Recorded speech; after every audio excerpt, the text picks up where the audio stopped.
வணக்கம். இந்திய ஆட்சியல் பத்தி பார்க்க போறோம். இந்தியன் பாலிட்டியில சென்ட்ரல் கவர்மெண்ட் அப்படிங்கிறது மத்திய அரசு அதாவது பார்ட் 5ல கொடுத்துருக்காங்க. மத்திய அரசு பார்ட் 5ல ஆர்டிகல் 52ல இருந்து 151 வரைக்கும் இந்த பார்ட்ல இருந்து கண்டிப்பா கொஸ்டின் கேட்பாங்க. முக்கியமான கொஸ்டின்ஸ் எல்லாமே இந்த பார்ட்ல இருந்து தான் கேட்பாங்க. ஏன்னா சென்ட்ரல் கவர்மெண்ட் பேஸ் பண்ணது. இந்த பார்ட்டை எப்படி எளிமையா ஈஸியா தெளிவா எப்படி ஈஸியா ஞாபகம் வச்சுக்கலாம். இப்போ ஆர்டிகல்னா ஏதாவது ஒரு கொஸ்டின் நமக்கு தெரியாத கொஸ்டினையும் எப்படி ஈஸியா அட்டன் பண்ணலாம் அப்படிங்கிறத நான் இந்த ஃப்ளோ சார்ட்ல சொன்னாவே, இந்த ஃப்ளோ சார்ட் உங்களுக்கு நல்லா புரிஞ்சாவே அந்த ஆர்டிகல் பேஸ் பண்ணி கொஸ்டின்ஸ் கேட்டா ஈஸியா எழுதிடலாம். ஒவ்வொரு பகுதியிலையும் அந்த எந்த ஆர்டிகல் எந்த பகுதியில இருந்து கேட்டிருப்பாங்க அப்படிங்கிறத நம்மளால ஈஸியா ஜட்ஜ் பண்ண முடியும். ஓகேங்களா? ஃபர்ஸ்ட் என்ன பார்க்க போறோம் அப்படின்னா இந்திய ஆட்சியல்ல மத்திய அரசு சென்ட்ரல் கவர்மெண்ட் பத்தி பார்க்க போறோம். இதுல எந்த பகுதி அப்படின்னு பார்த்தோம்னா பகுதி 5.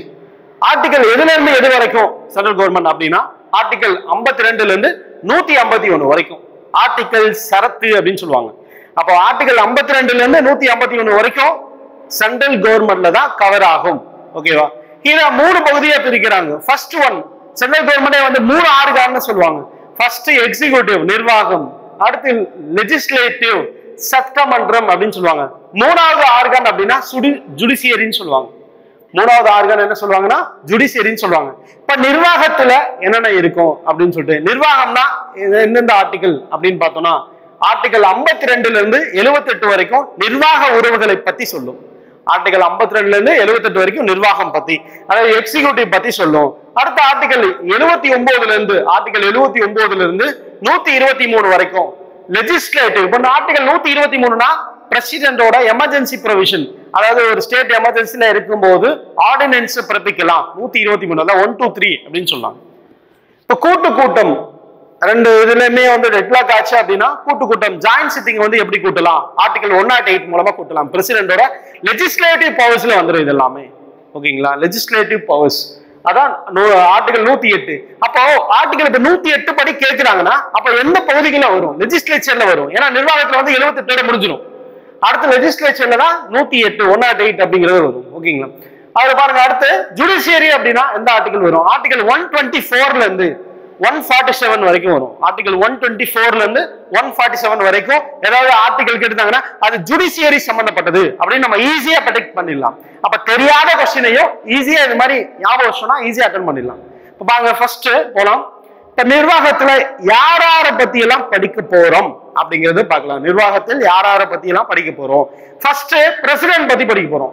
இந்திய குடியரசுத் தலைவர், இவரை பத்தி சொல்லக்கூடிய ஆர்டிகல் 52ல இருந்து ஆர்டிகல் 62 வரைக்கும் இந்திய குடியரசுத் தலைவர் பத்தி சொல்லக்கூடிய ஆர்டிகல். அடுத்து வைஸ் பிரசிடென்ட், இந்திய துணை குடியரசுத் தலைவர் பத்தி சொல்லக்கூடியது. வைஸ் பிரசிடென்ட் ஆர்டிகல் 63ல இருந்து 71 வரைக்கும் இந்திய துணை குடியரசுத் தலைவர். இப்ப பிரசிடென்ட் பத்தி நம்ம தனியா எடுத்து பார்க்கலாம். பிரசிடென்ட் ரிலேட்டடா என்னென்ன ஆர்டிகல்ஸ் எல்லாம் இருக்கு, இப்ப ஆளுநர் ரிலேட்டடா என்னென்ன ஆர்டிகல்ஸ் எல்லாம் இருக்குன்னு அதை நம்ம மாநில அரசு பத்தி பார்க்க போறோம். ஓகேங்களா? இப்போ நீங்க பாலிட்டி பொறுத்த வரைக்கும் மத்திய அரசும் மாநில அரசும் நல்லா படிச்சுட்டாவே பாலிட்டில இருந்து கேட்கக்கூடிய கொஸ்டின்ஸ் எல்லாமே அட்டெண்ட் பண்ணிடலாம். ஓகேவா? அப்ப ஃபர்ஸ்ட் பாருங்க, பிரசிடென்ட் ஆஃப் இந்தியா இந்திய குடியரசுத் தலைவர் பத்தி சொல்லக்கூடியது. அடுத்து வைஸ் பிரசிடென்ட் ஆஃப் இந்தியா இந்திய துணை குடியரசுத் தலைவர் பத்தி ஆர்டிகல் 63ல இருந்து 71 வரைக்கும் வரும். அடுத்து பிரைம் மினிஸ்டர்ஸ், பிரதம மந்திரி, அதாவது கவுன்சில் ஆஃப் மினிஸ்டர்ஸ், அமைச்சரவை தூதுக்குழுன்னு சொல்லுவாங்க. கவுன்சில் ஆஃப் மினிஸ்டர் இவங்க தான் வந்து அந்த அமைச்சரவை தூதுக்குழு, கேபினெட் மினிஸ்டர்ஸோட ஒரு நியூக்ளியஸ் பார்ட் அப்படின்னு சொல்லுவாங்க. அமைச்சரவை தூதுக்குழு கேபினெட் மினிஸ்டர்ஸ் தான் அதுல நியூக்ளியஸ் பார்ட் சொல்லுவாங்க. அந்த அமைச்சரவை தூதுக்குழுக்கு ஹெட்டா யார் இருப்பாங்க அப்படின்னா பிரைம் மினிஸ்டர் இருப்பாங்க. இப்போ பிரைம் மினிஸ்டர் பத்தி, prime minister duties and function பத்தி சொல்லக்கூடிய ஆர்டிகல் 78. அடுத்து கவுன்சில் ஆஃப் மினிஸ்டர்ஸ், அமைச்சரவை தூதுக்குழு பத்தி சொல்லக்கூடிய ஆர்டிகல் 74ல 1 அமைச்சரவை தூதுக்குழு பத்தி சொல்லக்கூடிய ஆர்டிகல். ஓகே, அமைச்சரவை தூதுக்குழு அப்படின்னா 74ல 1 கவுன்சில் ஆஃப் மினிஸ்டர்ஸ் பத்தி. கவுன்சில் ஆஃப் மினிஸ்டர்ஸ்க்கு ஹெட்டா யார் இருப்பாங்க அப்படின்னா பிரைம் மினிஸ்டர் இருப்பாரு. ஓகேங்களா? இப்ப நிர்வாகத்துல இவங்களை பத்திலாம் தனித்தனியா படிச்சோம்னா நம்ம இந்த சாப்டர் ஓவர். இதை பத்திலாம் நம்ம அடுத்து பார்க்கலாம். நெக்ஸ்ட் லெஜிஸ்லேட்டிவ் ரிலேஷன்ஸ்ல என்னென்ன இருக்கு அப்படிங்கிறத பத்தி பார்க்கலாம். இப்ப லெஜிஸ்லேட்டிவ் ரிலேஷன்ஸ்னா சட்டமன்றம் அப்படின்னா இதுல என்னென்ன ஆர்டிகல் வரும்? ஆர்டிகல் 79ல இருந்து 123 வரைக்கும் வரும். ஆர்டிகல் 79ல இருந்து 123 வரைக்கும். இதுல ஃபர்ஸ்ட் பாராளுமன்றம். பாராளுமன்றம்னா என்ன? ஒரு குடியரசுத் தலைவர் ஈரவை சட்டமன்றம். இவங்க எல்லாத்தையும் சேர்ந்துதான் பாராளுமன்ற அமைப்பு அப்படின்னு சொல்றாங்க. ஒரு குடியரசுத் தலைவரும் ஈரவை சட்டமன்றம் சேர்ந்தது. அதுல குடியரசுத் தலைவர் பத்தி ஆல்ரெடி இங்க பார்த்தாச்சு. அப்ப ஈரவை சட்டமன்றத்துல என்ன இருக்கும்? ஃபர்ஸ்ட் ராஜ்யசபா. ராஜ்யசபாக்கு இன்னொரு பேரு கவுன்சில் ஆஃப் ஸ்டேட்னு சொல்லுவாங்க. ராஜ்யசபாக்கு இன்னொரு பேரு கவுன்சில் ஆஃப் ஸ்டேட்னு சொல்லுவாங்க. அதை பத்தி சொல்லக்கூடிய ஆர்டிகல் என்ன ஆர்டிகல் அப்படின்னு பார்த்தோம்னா ஆர்டிகல் 80. ஆர்டிகல் 80 அப்படின்னா கவுன்சில் ஆஃப் ஸ்டேட்ஸ், ராஜ்யசபா பத்தி சொல்லக்கூடியது. ஆர்டிகல் 81 எதை பத்தி சொல்லும் அப்படின்னா லோக்சபா பத்தி சொல்லக்கூடியது. லோக்சபாக்கு இன்னொரு பேரு மக்களவை, ஹவுஸ் ஆஃப் பீப்புள் அப்படின்னு சொல்லுவாங்க. இத மாநிலங்களவை, இத மக்களவை அப்படின்னு சொல்லுவாங்க. ஹவுஸ் ஆஃப் பீப்புள் அப்படின்னு சொல்லுவாங்க. அப்புறம் அடுத்த இதுல எத்தனை மெம்பர்ஸ் இருக்காங்க? 238 மெம்பர்ஸ் வந்து elected by state legislature அப்படின்னு சொல்றாங்க. elected by the state legislature.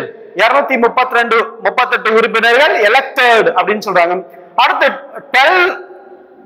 12 members nominated by the president by various sectors இல்லனா various departments, various துறையில் சிறந்தவர்கள். இப்ப சச்சின் வந்து விளையாட்டு துறையில் சிறந்தவங்க, அது மாதிரி சினிமா துறையில சிறந்தவங்க, அது மாதிரி ஒவ்வொரு துறையில சிறந்தவங்கள பார்த்து ஒரு 12 பேர்த்த வந்து குடியரசுத் தலைவர் நியமிப்பாரு. அப்படி நியமிக்கிறதுக்கு என்ன ஆர்டிகல் அப்படின்னு பார்த்தோம்னா ஆர்டிகல் 80. Article 80ல 1A. அப்போ கொஸ்டின் கேட்கலாம், எந்த விதியின் படி, எந்த சரத்து, எந்த விதியின் படி மாநிலங்களவைக்கு 12 உறுப்பினர்களை குடியரசுத் தலைவர் நியமிப்பார் அப்படின்னா ஆர்டிகல் 80 1A. ஓகேவா? நெக்ஸ்ட் லோக்சபா பத்தி பார்க்கலாம். இப்ப லோக்சபா பத்தி என்ன சொல்றாங்க அப்படின்னா லோக்சபாக்கு இன்னொரு பேர் என்ன சொல்லியிருந்தோம்? ஹவுஸ் ஆஃப் பீப்புள், மக்களவைன்னு சொல்லியிருந்தோம். இதுல ஆர்டிகல் 81 அப்படிங்கறத சொல்லுவோம். அது ஆர்டிகல் 80 என்னது? ஆர்டிகல் 81. ஆர்டிகல் 80 81. இதுல எத்தனை உறுப்பினர்கள் எலெக்டட்? 543 உறுப்பினர்கள் எலெக்டட் பை த பீப்புள் அப்படின்னு சொல்றாங்க. மக்களால் தேர்ந்தெடுக்கப்படுகிறார்கள் 543. 2 உறுப்பினர்கள் வந்து ஆர்டிகல் 331 படி ஆங்கிலோ இந்தியன் உறுப்பினர்களை வந்து பிரசிடென்ட் நாமினேட் பண்றாருன்னு சொல்லியிருக்காங்க. அது 104வது அமெண்ட்மெண்ட் மூலமா அதை நீக்கிட்டாங்க. இப்போதைக்கு ஆங்கிலோ இந்தியனை யாரும் அப்பாயின்மெண்ட் பண்றது இல்ல, கிடையாது, இனிமேல் பண்றது இல்ல அப்படின்னு சொல்லியிருக்காங்க. 104வது கான்ஸ்டிடியூஷனல் அமெண்ட்மெண்ட் ஆக்ட் படி, 104 கான்ஸ்டிடியூஷனல் அமெண்ட்மெண்ட் ஆக்ட் படி இதை நீக்கிட்டாங்க அப்படின்னு சொல்றாங்க. ஓகே, இதான் வந்து நிர்வாகம், அப்புறம் லெஜிஸ்லேச்சர்ல பாராளுமன்றம், பாராளுமன்றத்துல ஈரவை சட்டமன்றம் இருக்கும், ராஜ்யசபா இருக்கும், லோக்சபா இருக்கும். ராஜ்யசபாக்கு இன்னொரு பேரு கவுன்சில் ஆஃப் ஸ்டேட், லோக்சபாக்கு இன்னொரு பேரு ஹவுஸ் ஆஃப் பீப்புள். அது ஆர்டிகல் 80, இதுல ஆர்டிகல் 81. அதுல மொத்தம் எத்தனை உறுப்பினர்கள் மக்களால் தேர்ந்தெடுக்கப்படுகிறார்கள்? 238. 12 உறுப்பினர்கள் நாமினேட் பண்றாங்க. இங்க 543 பிளஸ் 2 உறுப்பினர்கள் ஆங்கிலோ இந்தியர். இதை வந்து அபாலிஷ் பண்ணிட்டாங்க, இப்போதைக்கு கிடையாது. ஆங்கிலோ இந்தியர் கம்யூனிட்டியை வந்து யாரும் நியமிக்கிறது கிடையாது, பிரசிடென்ட் நியமிக்கிறது கிடையாது. இது 333 அப்படின்னா ஸ்டேட்ல வந்து ஆங்கிலோ இந்தியன், ஒரு ஆங்கிலோ இந்தியனை நியமிக்கிறது, அதுவும் இப்ப அபாலிஷ் பண்ணிட்டாங்க. 104வது கான்ஸ்டிடியூஷனல் அமெண்ட்மெண்ட் ஆக்ட் மூலமா அபாலிஷ் பண்ணாங்க. 104வது அரசியலமைப்பு திருத்த சட்டத்தின் மூலமாக நீக்கிவிட்டனர். அடுத்து நீதித்துறை பத்தி பார்க்கலாம். நீதித்துறையில என்னென்ன ஆர்டிகல் சொல்லியிருந்தோம்? ஆர்டிகல் 124ல இருந்து 147 வரைக்கும். இதுல யாராவது இருப்பா? சுப்ரீம் கோர்ட் ஆஃப் இந்தியா இருக்கும் ஜுடிஷியரியில. சுப்ரீம் கோர்ட் கீழே சீஃப் ஜஸ்டிஸ் ஆஃப் இந்தியா அப்படின்னு சொல்லுவாங்க. சீஃப் ஜஸ்டிஸ் ஆஃப் இந்தியா, அதாவது சுப்ரீம் கோர்ட் ஆஃப் இந்தியால சீஃப் ஜஸ்டிஸ் ஆஃப் இந்தியா இருப்பாரு. CIJ உச்ச நீதிமன்ற தலைமை நீதிபதி இருப்பாரு. அப்புறம் அதர் ஜட்ஜஸ் இருப்பாங்க. ஒரு தலைமை நீதிபதியும் பிளஸ் 27 ஜட்ஜஸ். இப்போ 33 ஜட்ஜஸ்லாம், ஜட்ஜஸோட எண்ணிக்கை மாறிட்டே போகுது. மொத்தம் 24 கோர்ட் முன்னாடி இருந்துச்சு, இப்போ ஒரு கோர்ட் சேர்ந்து 25 கோர்ட்டா மாறி. அடுத்து பார்த்தோம்னா CAG பத்தி என்ன சொல்றாங்க? எதுல இருந்து எந்த ஆர்டிகல் இருந்து எந்த ஆர்டிகல் வரைக்கும் அப்படின்னா CAGல வந்து 148ல இருந்து 151 வரைக்கும் CAG பத்தி சொல்றாங்க. 148ல இருந்து 151 வரைக்கும் CAG பத்தி சொல்றாங்க. இப்ப CAGயோட கடமைகள், அப்பாயின்மெண்ட்ஸ் இதெல்லாம் ஈஸியா வச்சுக்கலாம். கம்ப்ட்ரோலர் ஆடிட்டர் ஜெனரல், தலைமை தணிக்கை கட்டுப்பாட்டு அலுவலர் அப்படின்னு சொல்லுவாங்க. இது எல்லாம் படிச்சுட்டாவே மத்திய அரசு ஈஸியா படிச்சிடலாங்க. அடுத்து ஒவ்வொரு இப்ப சுப்ரீம் கோர்ட் பத்தி தனியா பார்க்கலாம், அடுத்து குடியரசுத் தலைவர் பத்தி தனியா பார்க்கலாம், துணை குடியரசுத் தலைவர் பத்தி பார்க்கலாம், ஒவ்வொருத்தரை பத்தி நம்ம அடுத்தடுத்து பார்க்கலாம். அந்த ஆர்டிகல் ரிலேட்டடா நம்ம படிச்சுட்டாவே நம்ம ஈஸியா ஓவர் பண்ணிடலாம். இந்த சப்ஜெக்ட் வந்து ஈஸியா படிச்சிடலாம். ரொம்ப முக்கியமானது பாலிட்டில நம்ம TNPSC குரூப் 1 எடுத்துக்கிட்டீங்க அப்படின்னா யூனிட் 5ல கொடுத்துருக்காங்க. ரொம்ப முக்கியமான சாப்டர். இதை நல்லா படிச்சாவே நமக்கு ஈஸியா கொஸ்டின்ஸ் எழுதிடலாம். ஓகே. ஓகே, இப்போ இந்திய குடியரசுத் தலைவர் பத்தி பார்க்கலாம். இந்திய குடியரசுத் தலைவர் பத்தி என்னென்ன ஆர்டிகல் சொல்றாங்க அப்படின்னா ஆர்டிகல் 52 இருந்து 62 வரைக்கும் சொல்றாங்க. இப்போ அந்த 52 இருந்து 62 வரைக்கும் எப்படி ஈஸியாக ஞாபகம் வச்சுக்கலாம் அப்படிங்கிற பத்தி பார்க்கலாம். இப்போ குடியரசுத் தலைவர் பத்தி ஒரு சில முக்கியமான ஃபேக்ட்ஸ், அதாவது என்ன ஃபேக்ட்ஸ் சொல்லலாம் அப்படின்னா இவர் வந்து பேரளவில் நிர்வாக தலைவர் அப்படின்னு சொல்லுவாங்க. இவர் நாமினல் எக்ஸிகியூட்டிவ் ஹெட் அப்படிம்பாங்க, பேரளவில் நிர்வாக தலைவர் சொல்லுவாங்க. அப்புறம் முதன்மை நிர்வாக தலைவர், அதாவது chief executive head of the union, Indian union அப்படிம்பாங்க. Chief executive head of Indian union சொல்லுவாங்க. அப்புறம் ஃபர்ஸ்ட் சிட்டிசன் ஆஃப் இந்தியா, முதல் குடிமகன், குடியரசுத் தலைவர் தான் இந்தியாவின் முதல் குடிமகன் சொல்லுவாங்க. முப்படைகளின் தளபதினு சொல்லுவாங்க. Supreme commander of the armed forces, article 53ல 2, supreme commander of the armed forces 53ல 2 சொல்லுவாங்க. Supreme commander of the armed forces சொல்லலாம். அப்புறம் constitutional head of the union executive சொல்லுவாங்க. Constitutional head of the union executive, அரசியலமைப்பின் தலைவர் அப்படின்னு சொல்லுவாங்க. இவரை பத்தின ஃபேக்ட்ஸ். அடுத்து இவரை பத்தின ஆர்டிகல்ஸ் பத்தி பார்க்கலாம் ஷார்ட்டா. 52 என்ன சொல்றாங்க அப்படின்னா பிரசிடென்ட் ஆஃப் இந்தியா அப்படிங்கிற ஒருவர் இருப்பாரு அப்படின்னு சொல்றாங்க. 52 என்ன சொல்றாங்க அப்படின்னா பிரசிடென்ட் ஆஃப் இந்தியா அப்படிங்கிற ஒருவர் இருப்பாருன்னு சொல்றாங்க. அடுத்து 53 executive power of the president, அதாவது தானே நேரடியாகவோ தனக்கு கீழ் உள்ள அதிகாரி மூலமாகவோ இவர் தன்னோட எக்ஸிகியூட்டிவ் பவரை செய்வாரு, நிர்வாக அதிகாரங்களை செயல்படுத்துவாரு அப்படின்னு சொல்லுவாங்க. அதான் ஆர்டிகல் 53 சொல்றது. அப்போ 52 என்ன சொல்லுது, இந்திய குடியரசுத் தலைவர்னு ஒருத்தர் இருப்பாரு. 53 என்ன சொல்லுது, executive power of the president shall be vested by him or by his officer அப்படின்னு சொல்லுவாங்க. அதாவது குடியரசுத் தலைவர் நிர்வாகத்தை அவரோ அல்ல அவருக்கு கீழ் உள்ள அதிகாரி மூலமா செயல்படுத்தலாம். அடுத்த ஆர்டிகல் 54 என்ன சொல்றாங்கன்னா எலெக்ஷன் ஆஃப் பிரசிடென்ட் அப்படின்னு சொல்லுவாங்க. எலெக்ஷன் ஆஃப் பிரசிடென்ட், குடியரசுத் தலைவரின் தேர்தல். அந்த தேர்தல் முறைக்கு என்ன பேரு அப்படின்னா ப்ரொபோஷனல்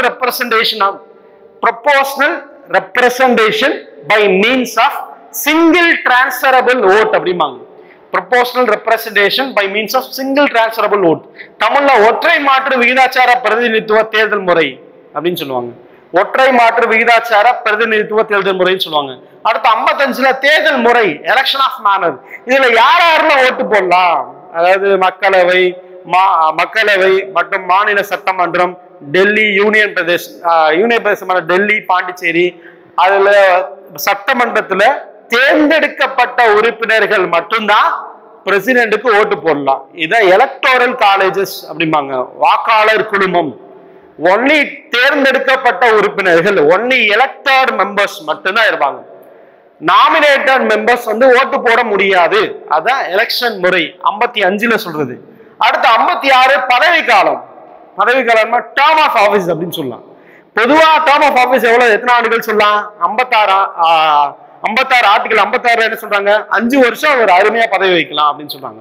அடுத்து 57னா 7 திருப்பி வரலாம். எலெக்டட் எலிஜிபிலிட்டி ஃபார் ரீஎலெக்ஷன், ஒருவர் வந்து 2 முறை வந்து குடியரசுத் தலைவரா எலெக்ட் பண்ணலாம். அதான் எலிஜிபிலிட்டி ஃபார் ரீஎலெக்ஷன் சொல்லலாம். அடுத்து 58னா 8 தகுதிகள் பார்ப்பாங்க. தகுதிகள்னா இவர் வந்து 35 வயது பூர்த்தி செஞ்சிருக்கணும், 35 வயசு பூர்த்தி செஞ்சிருக்கணும், எந்த ஒரு ப்ராஃபிட் ஆன வேலையில ஈடுபடக்கூடாது, வேலையில இருக்கக்கூடாது, அப்படி இருந்தாலும் அந்த வேலையை ரிசைன் பண்ணணும் அப்படின்னு ஒரு தகுதிகள் சொல்லுவாங்க. அதான் 58 ஆர்டிகல் 58னா அவங்களோட தகுதிகள், குவாலிஃபிகேஷன் பை த பிரசிடென்ட், பிரசிடென்டோட குவாலிஃபிகேஷன் பத்தி சொல்றது. அதுக்கப்புறம் 59 என்ன சொல்றாங்கன்னா ஆபீஸ் கண்டிஷன்ஸ் ஆஃப் பிரசிடென்ட், அதாவது conditions of office of president சொல்லுவாங்க. அதாவது குடியரசுத் தலைவரின் அலுவலக நிபந்தனைகள் என்ன சொல்லலாம், அவரோட படிகள் இதெல்லாமே சொல்லலாம். அவரோட அலுவலகம் எங்க இருக்கு, 2 இடத்துல இருக்கு, அந்த ராஜ்யசபா ராஷ்டிரிய பவன் அப்படின்னு சொல்லுவாங்க. அடுத்து 60 என்ன சொல்றாங்க அப்படின்னா பதவி பிரமாணம், oath or affirmation by the president. இவர் யார் முன்னிலையில பதவி பிரமாணம் எடுத்துப்பாரு அப்படின்னா சுப்ரீம் கோர்ட் சீஃப் ஜஸ்டிஸ் முன்னிலையில பதவி பிரமாணம் எடுத்துப்பாரு. ஆர்டிகல் 61 என்ன சொல்லுது அப்படின்னு பார்த்தோம்னா பதவி நீக்கம், இம்பீச்மெண்ட் சொல்லுவாங்க.